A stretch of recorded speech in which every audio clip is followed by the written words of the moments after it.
In the annals of Roman history, few figures have sparked as much controversy and fascination as Marcus Aurelius. Antoninus Augustus, known to history as Elagabalus. At just 14 years old, this Syrian youth ascended to the throne of the mightiest empire the world had ever known, bringing with him religious practices and personal behaviors that would shock even the cosmopolitan citizens of Rome. What followed was a four-year reign that challenged every convention of Roman society, politics, and religion. The story of Elagabalus is not merely one of imperial excess or youthful folly.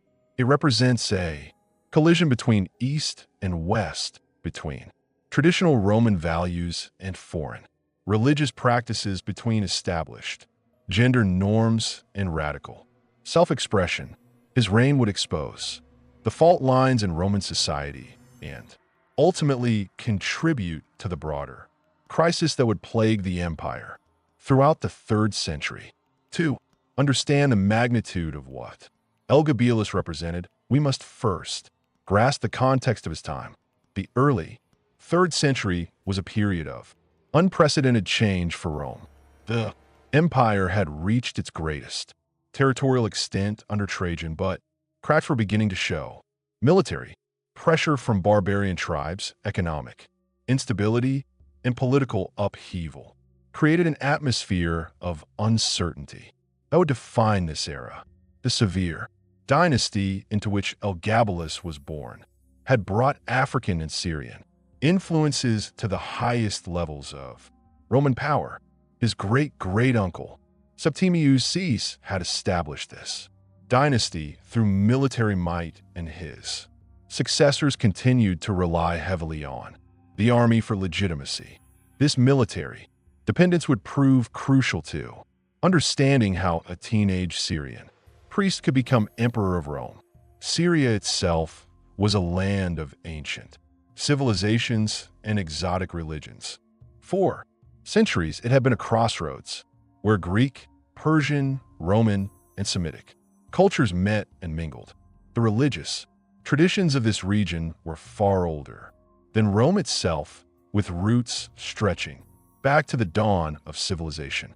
The solar deity Elagabal, whose priest Elagabalus would become, represented one of these ancient traditions. The worship of Elagabal centered around a sacred black stone believed to be a meteorite, housed in a magnificent temple in Amma. This deity was associated with the sun, with fertility, and with divine kingship.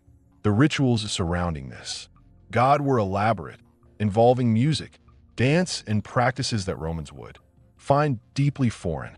The priests of Elagabal held enormous influence in Syrian society, serving not just religious but also political functions.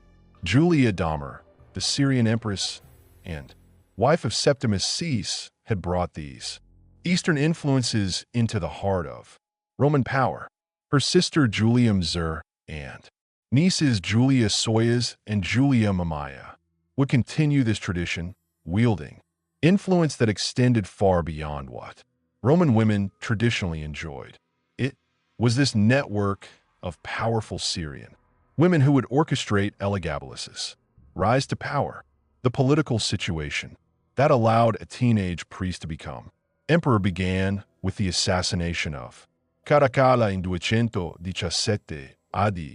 Macrinus, the Taurian prefect who orchestrated Caracalla's death, seized power but failed to secure the loyalty of the Eastern legions. The Syrian women of the imperial family saw an opportunity and began to plot their return to power. Julia Miser, exiled by Macrinus, initiated a carefully planned conspiracy. She spread rumors that her grandson Elagabalus was actually the illegitimate son of the popular emperor Caracalla. This claim, whether true or fabricated, provided the dynastic legitimacy needed to challenge Macrinus. The young priest, with a striking resemblance to Caracalla and his exotic charisma, became the focal point of a rebellion that would shake the empire. The revolt began in May 218 AD at the legionary camp near Emma. Julia Messa had bribed key officers and soldiers with promises of donatives and pay increases. When Elagabalus appeared before the 3rd GIC Legion, wearing the purple and claiming to be Caracalla's son, the soldiers acclaimed him emperor. The rebellion spread rapidly through the eastern provinces as news of the young emperor's claimed parentage and generous promises reached other legions. Macrinus, caught off guard by the speed of the revolt, attempted to suppress it militarily. However, his forces were decisively defeated at the Battle of Antioch in June 218 AD. The emperor, who had thought himself secure, found his support evaporating as legion after legion declared for the teenage claimant. Macrinus fled toward Rome but was captured and executed before he could reach the capital. The victory at Antioch made Elagabalus, at age 14, a master of the Roman Empire. However, the true power lay with his grandmother, Julia Messa, and mother Julia Soius, who had orchestrated his rise. These women understood that maintaining power would require carefully managing both the army and the Roman Senate. What they perhaps did not anticipate was how their young puppet would develop his own agenda. The journey from Syria to Rome took over a year, during which Elagabalus consolidated his power and began to reveal his true character. Unlike previous boy emperors, who had been content to let regents rule in their name, Elagabalus showed an early determination to exercise real authority. His first acts included executing supporters of Macrinus and appointing his own allies to key positions. During this transitional period, troubling reports began to reach Rome about the new emperor's behavior and intentions. Stories spread of his exotic religious practices, his unconventional appearance, and his plans to transform Roman religion. Traditional Romans, already suspicious of Eastern influences, began to worry about what this Syrian priest emperor would bring to their city. The entry of Elagabalus into Rome in 219 AD marked the beginning of one of the most controversial reigns in Roman history. The young emperor arrived not as a traditional Roman general celebrating a triumph, but as an Eastern potentate surrounded by the trappings of Syrian royalty. His appearance alone shocked Roman sensibilities. He wore silk robes, elaborate makeup, and jewelry that no Roman man would be caught wearing. More alarming than his appearance was what he brought with him, the sacred black stone of Elagabalus. This meteorite, carefully transported from Essa, was to be installed in a new temple on the Palatine Hill. For Romans, this represented an unprecedented act of religious revolution. Never before had a foreign deity been elevated to such prominence in the heart of their empire. The religious transformation that Elagabalus initiated went far beyond simply adding another god to the Roman pantheon. He proclaimed Elagabalus to be the supreme deity superior to Jupiter himself.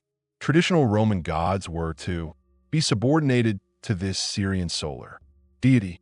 The emperor himself would serve as the god's high priest, performing daily rituals that Romans found bizarre and disturbing. The rituals surrounding Elagabalus involved elements that violated Roman religious sensibilities. Sacred music, ecstatic dancing, and elaborate processions became daily occurrences in the capital. The emperor himself participated in these ceremonies, wearing full priestly regalia, including flowing robes and a jeweled crown. To conservative Romans, these displays represented a fundamental attack on their religious traditions. The sexual and gender aspects of these religious practices proved even more controversial. The worship of Elagabalus included fertility rituals and gender fluid religious expressions that had ancient roots in Syrian tradition but were completely foreign to Roman practice. Elagabalus' own participation in these rituals, including his adoption of feminine dress and mannerisms during certain ceremonies, scandalized Roman society. The emperor's personal relationships became a source of constant gossip and outrage. His marriage to Julia Paula, a respectable Roman noblewoman, lasted less than a year before he divorced her to marry Aquilius C., a Vestal virgin. This union violated one of Rome's most sacred taboos, as Vestal virgins were consecrated to the goddess Vesta and bound by vows of chastity. The marriage was seen as both sacrilege and an assault on Roman religious law. Even more shocking to Roman sensibilities were Elagabalus's relationships with men. Historical sources, particularly Cassius Dio and the Historiae Augusta, describe his marriages to male partners, including his relationship with a charioteer named Heracles and later with an athlete named Zodicus. These relationships were conducted with the full ceremony of marriage, with Elagabalus adopting the role of wife. The emperor's gender expression became increasingly fluid and controversial. Sources describe him wearing wigs, makeup, and women's clothing and expressing a desire to be addressed as empress rather than emperor. Some accounts suggest he sought medical procedures to alter his anatomy, offering enormous rewards to any physician who could transform him physically into a woman. While the historical accuracy of these specific claims is debated, they reflect the profound unease his behavior created. The political implications of these personal and religious changes were enormous. The Roman Senate, already suspicious of Eastern influences, found itself forced to participate in rituals they considered degrading and foreign. Senators were required to attend religious ceremonies where they witnessed practices that violated their understanding of proper Roman behavior. The emperor's disregard for Roman military traditions proved equally problematic. While previous emperors had at least maintained the pretense of martial valor, Elagabalus showed little interest in military affairs beyond ensuring the loyalty of the Praetorian Guard through generous donatives. His appearance at military ceremonies in Eastern dress, his lack of interest in frontier campaigns, and his elevation of civilian priests to military commands alienated the officer corps. Economic policies under Elagabalus reflected both the Syrian court's extravagance and the emperor's disconnect from Roman fiscal realities. Massive expenditures on religious ceremonies, lavish gifts to favorites, and the construction of new temples strained the imperial treasury. Traditional Roman virtues of frugality and restraint were abandoned in favor of Eastern concepts of royal magnificence. The emperor's court became a theater of excess that horrified traditional Romans. Elaborate banquets featured exotic foods, entertainment that included acts Romans considered perverted, and a level of luxury that exceeded even the notorious excesses of Caligula or Nero. The emperor himself presided over these gatherings in costumes that changed multiple times during single events. Palace intrigue reached new levels of complexity as various factions competed for influence over the young emperor. Syrian courtiers, Roman senators seeking to maintain relevance, military commanders, and religious officials all maneuvered for position. The emperor's own family members found themselves walking a delicate line between supporting his agenda and protecting their own positions. The transformation of the imperial palace into what amounted to a Syrian temple complex represented a physical manifestation of the cultural revolution Elagabalus was attempting. Traditional Roman architectural elements were supplemented or replaced with Eastern decorative schemes. The sacred stone of Elagabalus was housed in a specially constructed shrine that dominated the palace complex. Daily life in the palace revolved around religious observances that consumed increasing amounts of time and resources. Multiple ceremonies each day required the participation of the emperor and his court. These rituals often lasted for hours and involved practices that Roman observers found exhausting and pointless.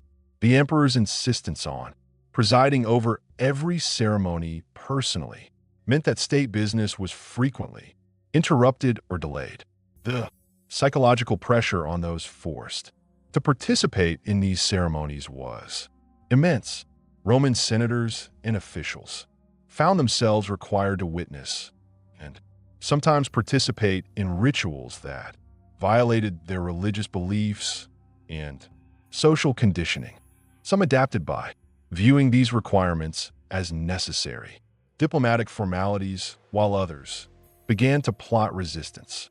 Foreign diplomats and visiting dignitaries were subjected to the same ceremonial requirements, creating international incidents that damaged Rome's reputation. Traditional allies found themselves unsure how to respond to an emperor who seemed more interested in religious ritual than statecraft. Enemy nations began to view Rome as weakened by internal conflict and distracted leadership. The response of the Roman populace to these changes was mixed but increasingly negative. While some citizens were initially curious about the exotic Eastern practices, most came to resent the disruption to their traditional religious observances. The emperor's requirement that Roman festivals be modified to honor Elagabalus created widespread resentment among ordinary citizens. The gladiatorial games, a cornerstone of Roman popular entertainment, were altered to incorporate religious elements that reduced their appeal. Traditional beast hunts and combat exhibitions were replaced or supplemented with religious pageants that audiences found boring and incomprehensible. The emperor's own appearances at these events, dressed in Eastern regalia, were met with increasingly hostile reactions. Economic impacts of the reign began to affect ordinary Romans as increased taxation funded the emperor's religious projects and court extravagances. Merchants found their businesses disrupted by frequent religious holidays and ceremonial requirements. Artisans were pressed into service, creating religious objects and decorations for endless ceremonies. The military situation deteriorated as frontier defenses were neglected in favor of court ceremonials. Reports of barbarian incursions increased while the emperor focused on religious matters. Veteran officers began to question whether a leader more interested in priestly duties than military strategy could effectively command Rome's legions. Provincial administration suffered as governors and administrators found themselves required to implement religious changes that local populations resisted. In some areas, particularly in the western provinces, open rebellion against imperial religious policies began to emerge. The emperor's response was typically to increase penalties for non-compliance rather than address underlying concerns. The breaking point came when Elagabalus began to interfere with traditional Roman marriage customs and family structures. His promotion of sexual practices and relationships that Romans considered deviant created a crisis of social legitimacy. When he attempted to formalize these changes through legal reforms, resistance crystallized into active opposition. Julia Messa, the emperor's own grandmother, who had orchestrated his rise to power, began to recognize that his reign threatened the dynasty's survival. Secret communications with key military commanders and senators revealed growing consensus that change was necessary. The challenge was finding a successor who could maintain Syrian influence while abandoning the most controversial aspects of Elagabalus' program. The selection of Alexander, Elagabalus's cousin, as an Alternative represented a calculated attempt to preserve dynastic power while eliminating the source of controversy. Alexander was younger, more malleable, and crucially had not been associated with the religious extremism that characterized his cousin's reign. Julia Mesa began carefully cultivating support for a transition that would remove Elagabalus while maintaining family control. Military opposition to Elagabalus centered on the Taurian Guard, whose loyalty had been maintained through generous payments, but whose patience was wearing thin. The emperor's disregard for military traditions, his elevation of unqualified favorites to command positions, and his obvious lack of interest in military affairs had alienated even those who benefited from his laris.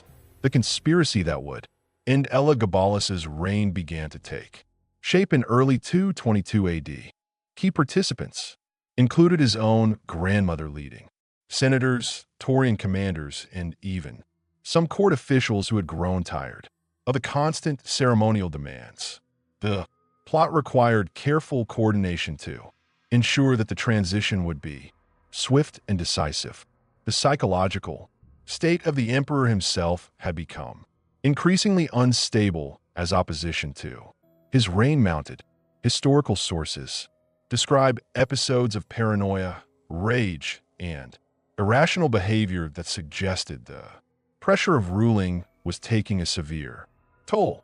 His response to criticism was typically to increase the severity of punishments and the frequency of religious observances. Warning signs of the coming crisis multiplied throughout the winter of 221-222 AD. The emperor's increasing isolation from traditional sources of support combined with his apparent inability to recognize the depth of opposition to his policies created a situation where violent change became almost inevitable. Even his closest supporters began to distance themselves as the political situation deteriorated. The actual assassination of Elagabalus occurred on March 11th, 222 AD, during what should have been a routine ceremony at the Taurian camp. The emperor had gone there with his cousin Alexander to address the guards, unaware that the visit was part of a carefully orchestrated plot. When he arrived, he found himself facing guards who had already declared their support for Alexander. The scene that followed was both chaotic and brutal. Elagabalus attempted to assert his authority, but found that, as usual, commanding presence had no effect on soldiers who had made up their minds to remove him. His attempts to flee were futile, as the conspirators had prepared for every contingency. The young emperor, who had once commanded absolute obedience, was now powerless against the very forces that had brought him to power. The killing of Elagabalus was swift but thorough. Contemporary accounts describe how the 18-year-old emperor was struck down by multiple assailants, ensuring that there could be no possibility of survival. His mother, Julia Suamius, who had accompanied him to the camp, met the same fate. The dynasty's Syrian faction was eliminated in a matter of minutes. The disposal of the bodies represented a final act of rejection of everything Elagabalus had represented, rather than receiving the traditional cremation and burial accorded to Roman emperors. The corpses were dragged through the streets of Rome and eventually thrown into the Tiber River. This treatment, typically reserved for common criminals and traitors, sent a clear message about how history would judge his reign. The immediate aftermath of the assassination saw a systematic erasure of Elagabalus, religious and social innovations. The sacred stone of Elagabal was returned to Syria. The temples dedicated to the Eastern deity were rededicated to traditional Roman gods, and the ceremonial requirements that had dominated court life were abandoned. Alexander Severus, guided by his mother, Julia Mamaea, and grandmother Julia Mesa, initiated a restoration of traditional Roman practices. The damnatio memoriale imposed on Elagabalus was comprehensive, but not entirely successful. While official records were altered and inscriptions changed, the memory of his reign persisted in historical accounts and popular memory.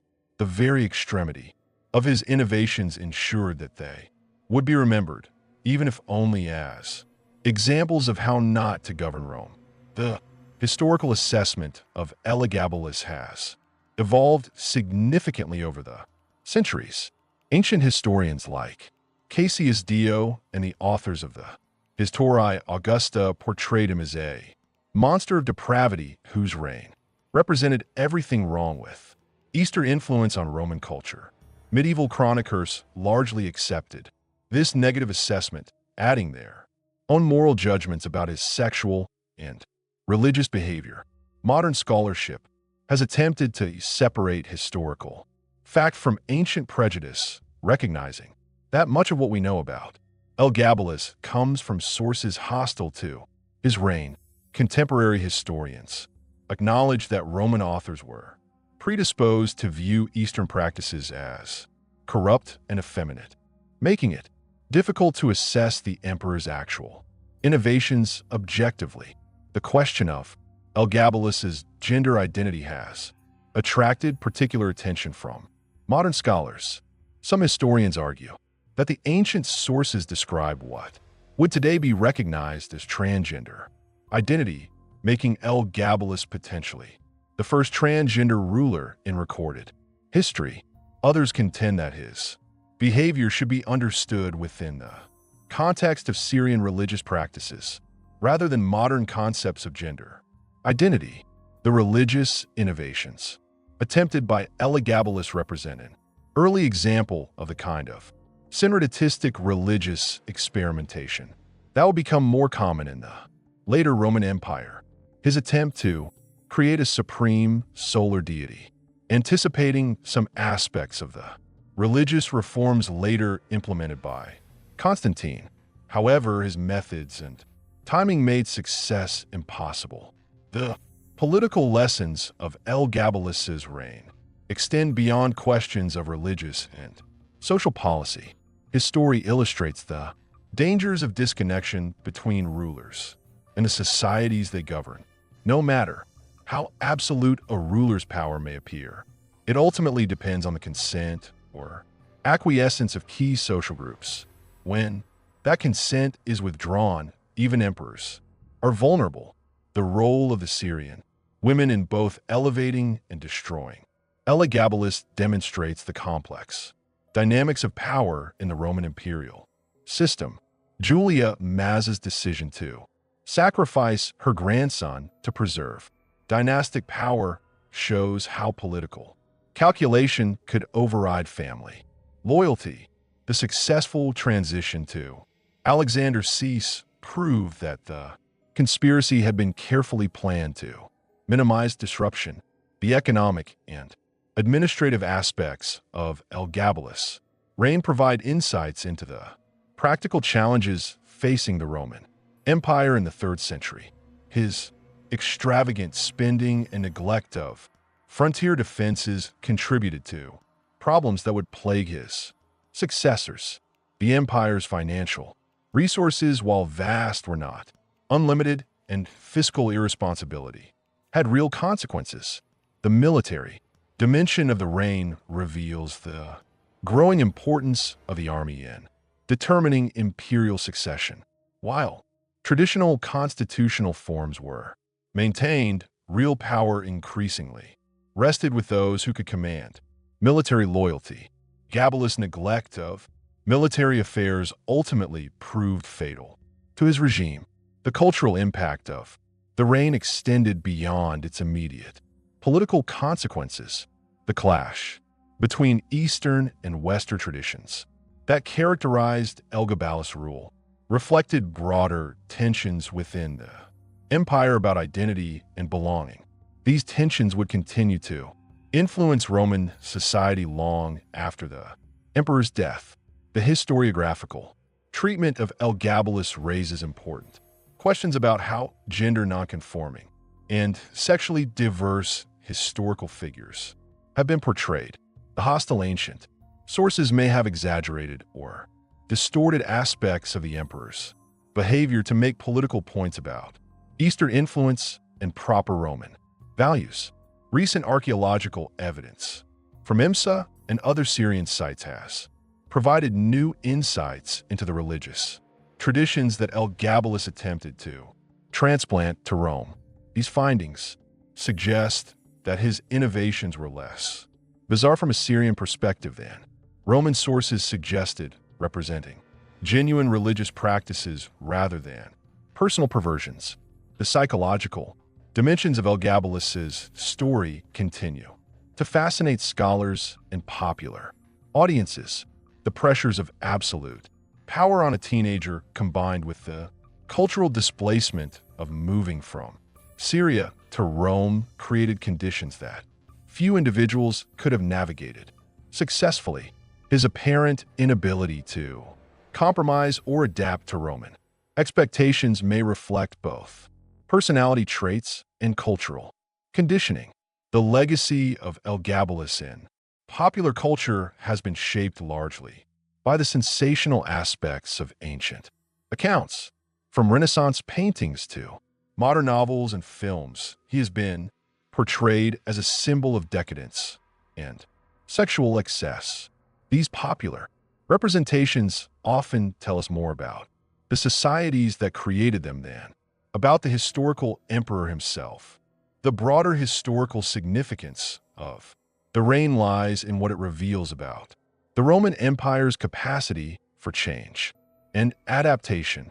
While Elagabalus's specific innovations were rejected, the empire would eventually undergo religious and cultural transformations that were almost as dramatic. His failure may have resulted more from poor timing and methods than from the impossibility of change itself. In the end, the story of Elagabalus serves as a powerful reminder of the complexities of historical interpretation and the dangers of absolute power.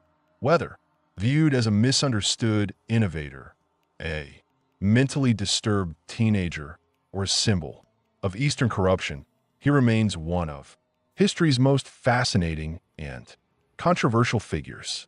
His brief reign illuminated tensions and possibilities within Roman society that would continue to influence the empire's development. Long after his violent death, the emperor who sought to transform Rome, according to his own vision, ultimately became a cautionary tale about the limits of imperial power and the importance of understanding the societies one seeks to govern.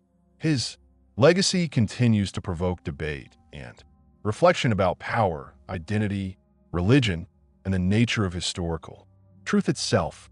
In attempting to remake Rome in his own image, Elagabalus instead ensured his own destruction and created a historical puzzle that continues to challenge scholars and capture imaginations more than 18 centuries. After this,